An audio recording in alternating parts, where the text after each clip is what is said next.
നമ്മുടെ വീട്ടിലോ അല്ലെങ്കിൽ പുറത്തോ എവിടെയെങ്കിലും ഒരു ഫംഗ്ഷനൊക്കെ പോകാൻ നേരത്ത് ഒരു ദിവസം മുമ്പ് തൊട്ട് നമുക്ക് നന്നായിട്ടൊന്ന് ഇരിക്കണം എന്ന് ആഗ്രഹിക്കാത്ത ആരും തന്നെ കാണില്ല അല്ലേ.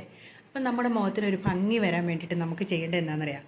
നാടൻ കാപ്പിപ്പൊടിയില്ലേ, ആ കാപ്പിപ്പൊടി മേടിക്കുക. അതിലേക്ക് ഒരു സ്പൂൺ കാപ്പിപ്പൊടി എടുക്കുമ്പോൾ അത്രയും സ്പൂൺ തന്നെ തൈരും എടുക്കുക. ഇത് രണ്ടും കൂടെ മിക്സ് ചെയ്തിട്ട് നമ്മുടെ മുഖത്ത് പുരട്ടുക. എന്നിട്ട് അരമണിക്കൂർ കഴിയുമ്പോൾ കഴുകിക്കളയുക.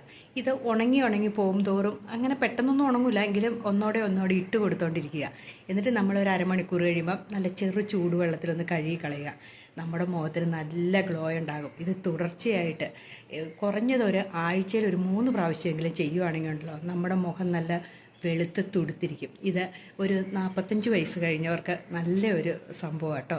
ഇത് ചെയ്തു കൊടുക്കുമ്പോൾ നമുക്ക് മുഖം കാണാൻ ചെറുപ്പം പോലെ തന്നെ തോന്നും. കാരണം നമ്മുടെ ഈ മുഖം തൂങ്ങി വരുന്നതും അതേപോലെ എണ്ണമയമില്ലാതെ വരണ്ടു പോകുന്നതും ഒക്കെ ഒരു പരിഹാരമാണ്.